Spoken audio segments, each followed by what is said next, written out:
Welcome. I'm Dr. Lisa Toppin. You are joining Inputs to Action. Today, my guest is Susan Andersen. She is the founder and executive director of Answer Scholarship. And I'm so delighted to welcome you, Susan. Thank you for taking some time. Good morning. It's great to be here today. Thank you. Yeah.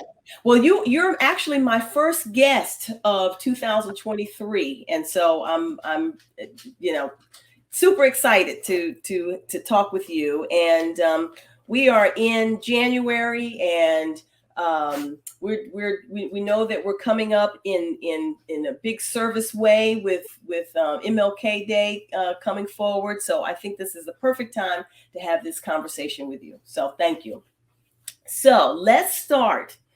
Tell us a little bit about you. Tell us about your background. How did you get to this space of starting the Answer Scholarship Foundation?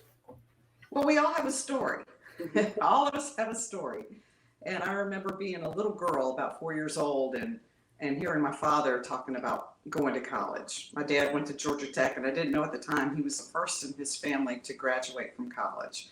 So obviously it was very important to him and my mother. My mother started college. She went to Emory one year, married my dad, and that was the end of that.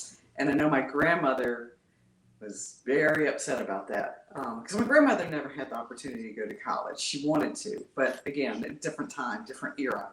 And so that's what was talked about in my home. And so it was instilled in me that you grow up and you go to college. So when the time came for me to actually go to college, my parents had divorced and there was no money, and I had to find a way to go to college. And that's when I was given the opportunity to receive a 4-year partial scholarship from what was then called the Charlotte Association of Insurance Women. I believe they've changed the names. I think they're still in existence, but they offered me a 4-year partial scholarship, which in the day was a third of my tuition. And that was money that I didn't have to borrow and pay back. And I was grateful that, they chose me for a third of my tuition. So I had made a vow as a young college graduate. For the next 10 years, I wrote out my student loan payments. And I just made this vow that one day I wanted to pay this forward. And then, life got busy. I got married after college, after my junior year, I got married. So I got married very young, but I had children a little ways down the road. But I got busy with children, and I ended up in a career with Mary Kay Cosmetics and working with women. And yes, I drove the pink cars. I had a very successful Mary Kay career. I had 9 cars with the company over the time. But dealing with women on your team and as clients, you hear stories. We talk with each other. And you would hear about the struggles. You'd hear about the single mom struggling to work and put food on the table, but still wanted her makeup. And then you'd hear about the woman who had it all. And then the next day you talk to her and she's getting a divorce. And she's got to figure out how to make life work. And so, and they all had kids for the most part. And so it was something that I dealt with for many years. And I had always had this vow to pay it forward. And then the opportunity came to make good on my promise in 2006. And I wanted to help mothers raising school-age children because I thought way back then, if you educate a mom, you will help educate her children or change the destiny for her children. And so that idea began, and I went and talked to my CPA one day and told her what I wanted to do. And she's like, wow. And we went, and she took me down to Foundation for the Carolinas where we started the endowment. And when I got down there, they're like, we don't have anything like this. And in the day, I didn't know I was supposed to research and figure out if this nonprofit thing that I wanted to do, there were others around. I knew nothing. I was very ignorant to the nonprofit world. I had a business background, but not nonprofit. And so anyway, that's how it began in 2006. And then the economic downturn came. The fund was doing great. It was an endowment. We were giving out 3-4 scholarships a year, really good amounts, and life was easy. I sat back. I got to meet a couple of them. That was my one thing. I really wanted to get to know these women that were receiving the scholarship. So I would have lunch with 1 or 2 of them. And then the economic downturn came, and I saw the fund tank 35%. And I was like, we can't not help these women. So I thought, we live in a city, a lot of money somewhere. I just had to figure out how to tap it. And I thought, all I need is a website and a grant writer. Simple enough, right? Right. They happen. Right. And so, long story short, we grew and we grew, and 2016 we became our own 501c3 nonprofit. We still have our fund under Foundation for the Carolinas, but it's the best move we've ever made. And I always tell people, starting this organization was just like starting, say, I'm going to go paint my living room. You've got to have new floor covering, new lamps, new furniture, new window treatments, but then we got to match the rest of the house. Right. Or you're remodeling the kitchen, and then, oh gosh, the bathroom. So it is something that I'm glad I just had the idea and did it and didn't think about all the stuff. How it was gonna grow. It probably, it works out that it grows in time.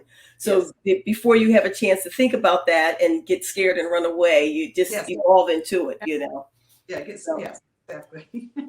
That's such I love how you started in terms of just everybody having a story, and because we all do, and part of what we try to do here is really to share those stories, because I think it helps people not only make connection with their own story, but perhaps hear some things that help them in their journey. So, and you sort of hit on it in terms of your inspiration to start this, to having that long legacy.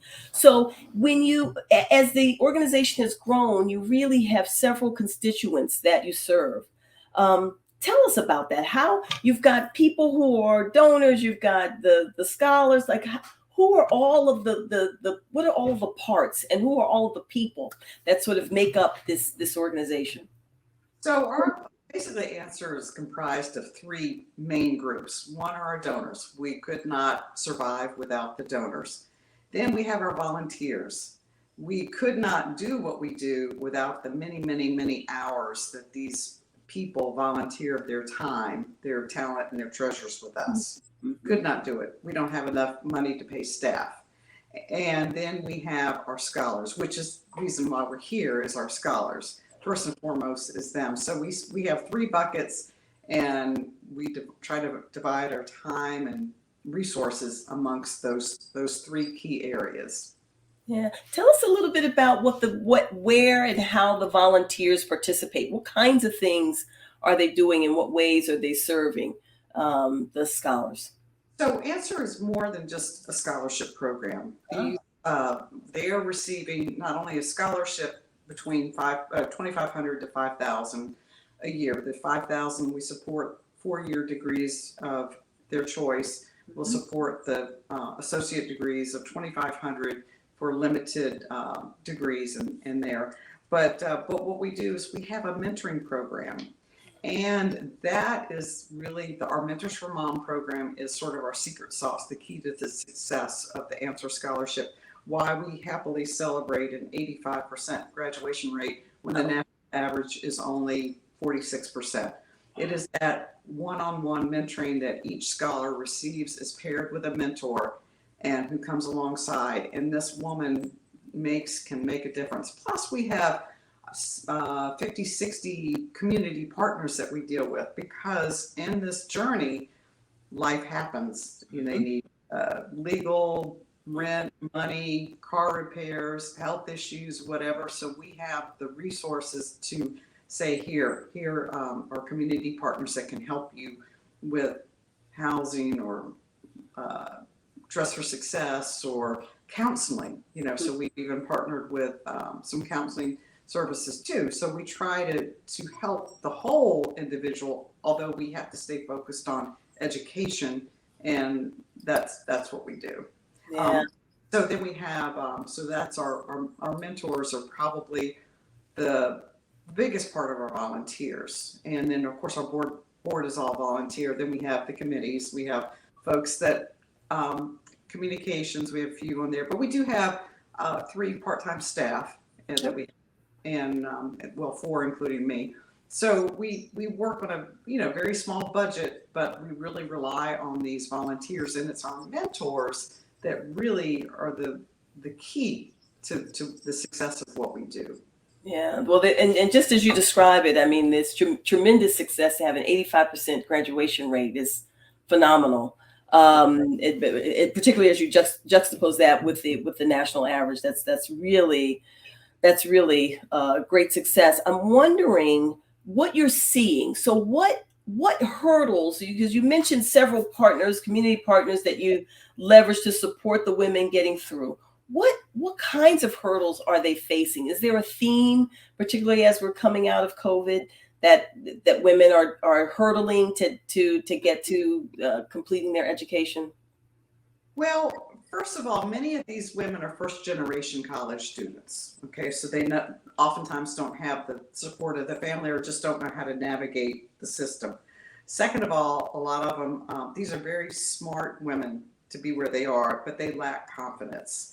So that is something that when they come with us, the first time they start with us till they graduate, you really see a woman blossom and bloom because there's a lot of confidence instilled through the programming that we do.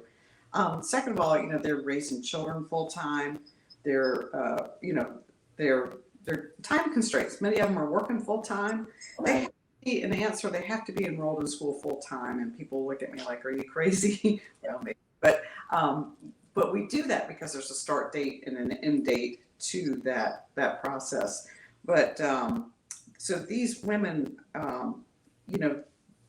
they typically didn't have the opportunities when they graduated from high school. Some started school, some left, but they all have a story. And we, for women to see, when we interview them, it's a pretty intense interview process because we like to offer several behavioral type questions because we want to see what happens to them when life gets tough, and it does. And so the things that they're undergoing, we see a lot of mental health issues, a lot of physical issues with themselves and their children. We've had some of our scholars battle cancer. We've had a recent scholar who just graduated. Her son has a sickle cell and caused her to lose numerous jobs, caused her to really delay and took her schooling a lot longer to get through. She was always delayed with that. Very serious issues. And again, mental health, we have domestic violence, we have homelessness. It's the whole story with child custody, child support issues, money issues, rent issues, unfair housing issues. Yeah. Then you get them in school and they talk about unexpected fees, books, tuition. Car breaks down, but a lot of them are on monthly payments for their school. And we provide maybe half of the tuition, but it's a portion. But they have, they're still having school educational requirements. So we have an emergency fund for these women. Right. So when these women walk across stage with their diploma, I always say it's nothing short of a miracle because it would have been so easy for them to have given up. And that's the important part of the mentoring program is we come around them, but the mentors put their arm around them and say, you can do it. Because the easiest thing sometimes would be to withdraw from school and deal with life's problems. And we have sometimes the family members are not supportive and they're like, who do you think you are? Why are you should be here with your family? But it is very challenging for some of them. Now some of them sail right through. They have the support they need, but the majority do not. No, I love that you gave us that context because I think it just goes further to illustrate how 85% graduation rate, how huge that is amongst or amidst all of those challenges that show up and really the determination. And I imagine that the self-confidence comes because you're in a community of women who are pushing through, or some are having challenges that you're having. And I always say confidence comes from what you do. So as you do, you start to believe. And I can just imagine the transformations that you've seen. It's inspiring because we often ask our scholars to accompany us to speak in events to tell the story. I can tell their story, but nobody can tell it better than them. Yeah. And had many scholars come up to the podium for the first time and could barely say their name. And by the time they graduate, they have perfected their public speaking. Yeah. And it's gone on to help them in their careers and give them the confidence to move forward. But one thing I need to say that I should have said in the beginning is Answer Scholarship is open to women, married or single. Okay. Both. And that's really a very important piece, because oftentimes people think it's just for single women, but married or single. Because even being married, we have a lady that just graduated. Her husband was a disabled vet. The IED got him. He was a Marine, and she was too, as a matter of fact. But but we look at the whole family structure and everything. When we award, we look at the whole picture. But Yeah. Married or single, and to that end, and particularly because part of what you're thinking about, or what you shared, is just the idea that women, in particular with children, are, if you can educate them, then you really are educating those children, and thus changing a community. So it's so important. I'm glad you emphasized that. I think that it was there, but it's important to make sure that it was explicit and plain. So we've just, I'm saying we've just come out of COVID. I don't know. It sounds like we're going back in, but what kind of impact has COVID had on your program? So interesting enough, during COVID, we, for the first time, celebrated a 100% graduation rate during COVID. Wow. I mean, when all that started, we didn't know what to expect. We had to change what we were doing from our in-person once a month Saturday workshops for these ladies to Zoom. To we continued that sense of community even through COVID. We saw some more challenges. We have an emergency fund, an educational emergency fund, that a scholar can tap into twice during their tenure with us. And we had, during that time, that 1 year, we had 7 or 8 apply for emergency funding, unprecedented number. Maybe we usually in a year maybe have 2 or 3. And this is out of 20 plus scholars. So here we are. We nearly had half of our scholars apply for emergency funding, and they can apply up to $1,000 per ask. And it was because a lot of them were out of jobs. They were reduced, out of a job. A lot of them were in the service industry. And it was. And then they were having to teach their kids at home and go to school online, and it was a mess. But we've come out of that, and I think for the better. And we've been in person now for since fall of 21, back in person. So we're doing well, but it definitely had an impact. Wow. Yeah, it was really a struggle for these moms that were having to work and had their kids at home, trying to teach their kids at home. I don't know how they did it. I don't either. We had a lot of conversation about that at our workplace as well, and it's just challenging. And so especially when you have little ones, like I had teenagers, so that they didn't need anything from me, but those who were really facilitating the learning. Impossible circumstances. Graduated. We didn't really know what would happen, but it was an amazing year. Now we've kind of gone back to our normal 85% graduation rate. But it was an amazing time. Don't want to go back there, but we're not heading back. Even with the 100%, we're not heading back there. Okay, so I'm curious as to what kinds of fields are people typically choosing. Have you seen, is there a variety in terms of what the kinds of degrees that people are pursuing at this point?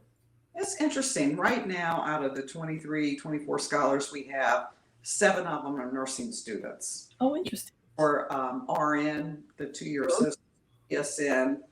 And in that medical field, we've had a dental hygienist come out, and that was amazing.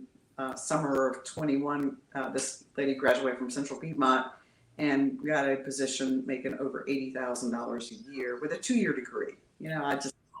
So Central Piedmont has offered some great degrees in the health career fields.